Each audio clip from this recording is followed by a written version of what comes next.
বিশ্বের মধ্যে মাইর খাচ্ছি কয়েকটা ভুলের কারণে, আমাদের উপর রাজত্ব করার ক্ষমতার কারণে।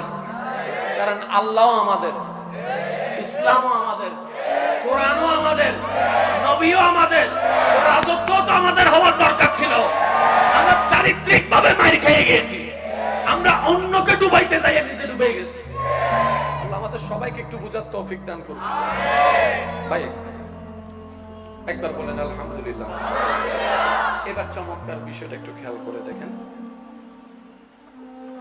এই কোরআনে সবার সাথে যেহেতু কানেক্টিং ছিল, তার মানে যেই মেন্টালিটিরই মানুষ হোক না কেন তাদের চাহিদা পূরণের ক্ষমতা আল্লাহ কোরআনে দান করেছেন। সুবহানাল্লাহ বলেন। এখানে যত যুবক ভাইয়েরা আছেন, আমার ভাইয়েরা আছেন, সবাই কি একই সাবজেক্টের স্টুডেন্ট? কেউ আর্টসের, কেউ কমার্সের, কেউ সায়েন্সের। কিন্তু দেখেন আর্টসের ওয়ালাদের কাছে কমার্সের কোনো বই, কমার্স ওয়ালাদের কাছে সায়েন্সের কোনো বই, কিন্তু সবার কাছে কোরআন আছে, সবার কাছে নবী আছে। তাই জোরে বলেন ঠিক কিনা? এই জিনিসটা একটু আমাদের উপলব্ধি করতে হবে। এই কোরআন শুধু একটা ধর্মীয় কিতাব নয়, বিশ্বের রূপরেখা পাল্টাই দেওয়ার মতো ক্ষমতাও আল্লাহ কোরআনের ভিতর দান করে দিয়েছেন। সুবহান। আরেকটু জোরে বলেন না সুবহানাল্লাহ। আজকে ফিলিস্তিনে আমাদের ভাইদের উপর হামলা করা হচ্ছে, এটা আজকের দিনের কাহিনী নয়। দিনের পর দিন, দিনের পর দিন শুনতে আছি হামলার পরে হামলা, হামলার পরে হামলা। আরে তোদেরকে সাপোর্ট দেওয়ার জন্য কত দেশ আছে, কত টাকাওয়ালা দেশ আছে, কত পারমাণবিক ওয়ালা দেশ আছে। ফিলিস্তিনের ভাইদের পাশে দাঁড়ানোর জন্য তেমন কোনো প্রভাবশালী দেশ নাই, কিন্তু তাদেরকে লাগতে পারে নাই, তাদের হিম্মত কমাতে পারে নাই। কারণ তাদের কাছে পারমাণবিক না থাকতে পারে, ঈমানি জোরটা আছে। বলেন ঠিক কিনা? আর ঈমানি জোর হচ্ছে একজন মুসলমানের সবচেয়ে বড় শক্তি, সবচেয়ে বড় শক্তি হচ্ছে ঈমানি শক্তি। আর একটু জোরে বলেন না সুবহানাল্লাহ। আমি আপনাদেরকে একটা, এই যে বাবা বাবা বাবা,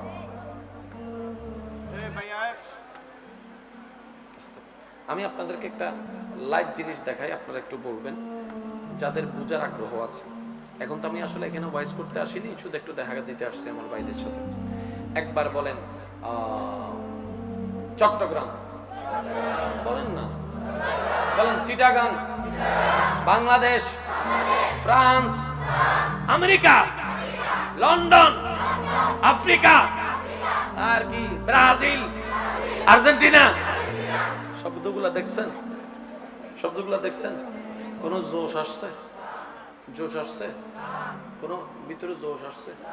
সেবার দুই হাত তুলে একবার চিৎকার দিয়ে বলেন তো আল্লাহু আকবার,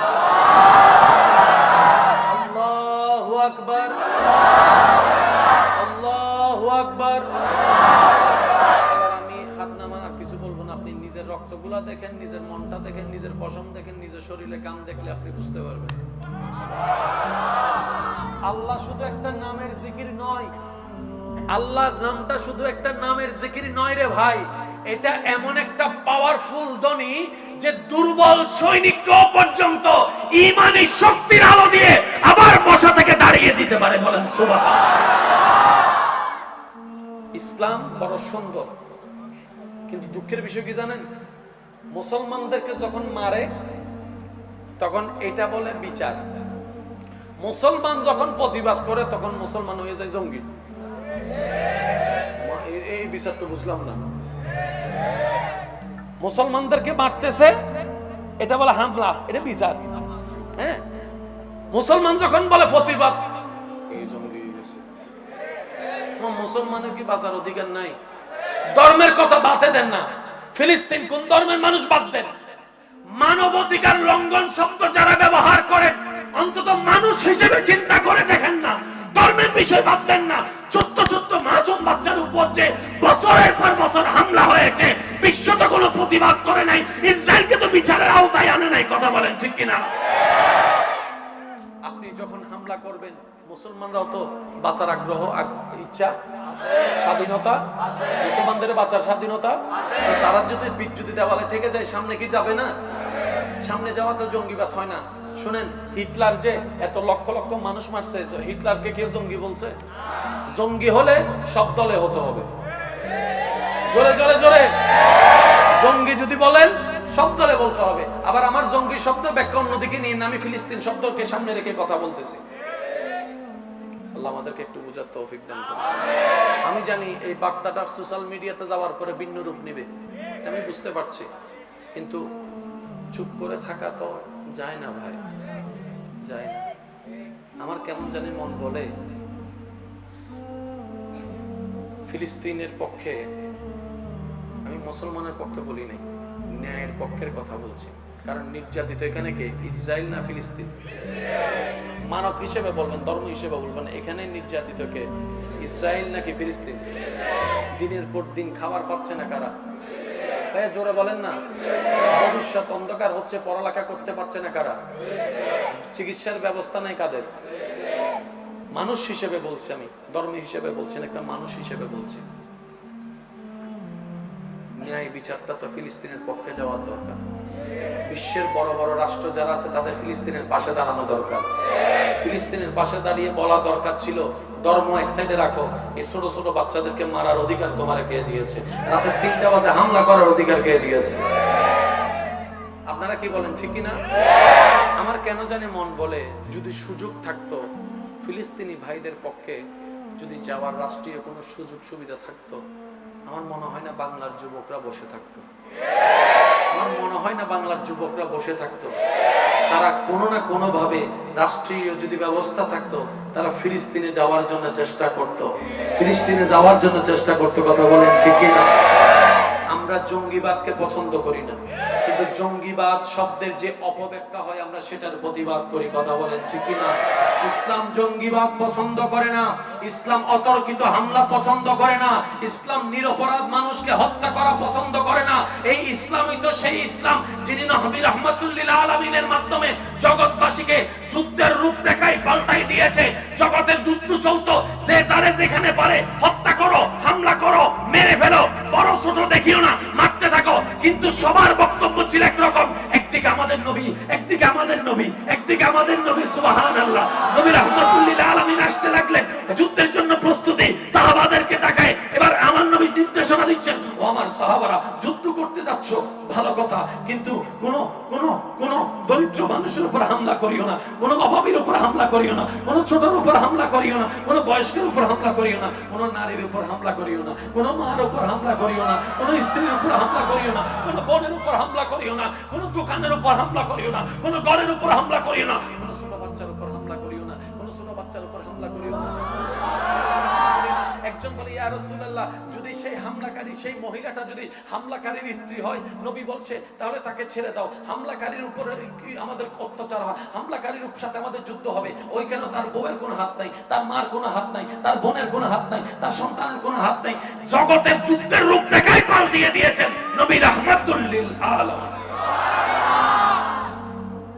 আমি আপনাদেরকে অনেক কষ্ট দিয়ে দিয়েছি, শেষ করে দিচ্ছি।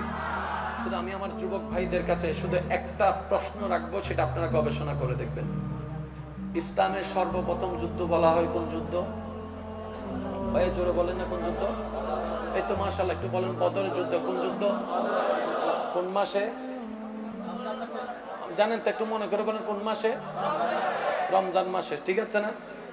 যুদ্ধটা হয়েছে কোথায়? বদরে। যুদ্ধটা হয়েছে কোথায়? আমি যুবক ভাইদের একটু মনোযোগ আকর্ষণ করব, মিললে নিবেন, না মিললে বাদ দিবেন। যুদ্ধটা হয়েছে কোথায়? হামলাকারী আসছে কোন জায়গা থেকে? মক্কা থেকে। যার উপর হামলা করতে চাচ্ছেন সেই নবী আছে কোথায়? মদিনায়। তো যুদ্ধ হওয়ার কথা ছিল হয়তো মক্কায়, নয়তো মদিনায়। বদরে হলো কেন? আর বদরটা কিসের কাছে? মক্কা থেকে কাছে না মদিনা থেকে কাছে? যারা গিয়েছেন তাদেরকে জিজ্ঞেস করেন, মদিনা থেকে কাছে বদর। সুবহানাল্লাহ। আর একটু জোরে বলেন সুবহানাল্লাহ। একবার যুদ্ধ হলে সে 100 বছর পিছায় চলে যায়। কথা বলেন ঠিক কিনা? এবার এই পয়েন্ট আপনারা নোট করবেন। হামলা করার চিন্তা করেছে কারা? কাফেররা। কার উপরে? আমাদের নবীর উপরে। নবীজি ছিলেন কোথায়? মদিনায়। যুদ্ধ হয়েছে কোথায়? বদরে। যুদ্ধ হয়েছে কোথায়? নবী যখন শুনলেন যে আমাকে টার্গেট করে তারা 1000-এর উপরে সৈন্য সামন্ত নিয়ে আমাকে মারার জন্য আসতেছে, নবী বললেন আমি মদিনায় থাকবো না, আমি তাদের অভিমুখে বের হয়ে যাব। ইয়া রাসূলুল্লাহ, আপনি তো মদিনায় আছেন, নিরাপদ আছেন, থাকেন না। নবী বলে যে না, তারা আমাকে হামলা করতে এসে যদি কোনো মেয়ের উপর হত্যা করে, মেয়েকে হত্যা করে, মেয়ের উপর হাত তোলে, বাচ্চাকে হত্যা করে, কারো ঘর ভেঙে দেয়, কারো দোকান ভেঙে দেয়, কারো ব্যবসা নষ্ট করে দেয়, কারো পথ নষ্ট করে দেয়, আমি চাই না আমার কারণে কারো কোনো ক্ষতি হোক। সুবহানাল্লাহ। তাদেরকে টার্গেট আমি চলে যাচ্ছি মদিনা ছেড়ে সামনের দিকে, আমার কারণে ক্ষতি হোক সেটা আমি চাই না। তিনি আমাদের নবী রাহমাতুল লিল আলামিন। সুবহানাল্লাহ। মনে রাখবেন। এবার বলেন, হামলা করতে আসতেছে, প্রথম সিদ্ধান্ত নিছে কারা? তো নবী গেছে কেন? শুনেন, একটা হচ্ছে হামলা, আরেকটা হচ্ছে প্রতিরক্ষা। বেশ কম আছে তো ভাইয়া? আমি আপনাকে মারতে হাত তুললাম,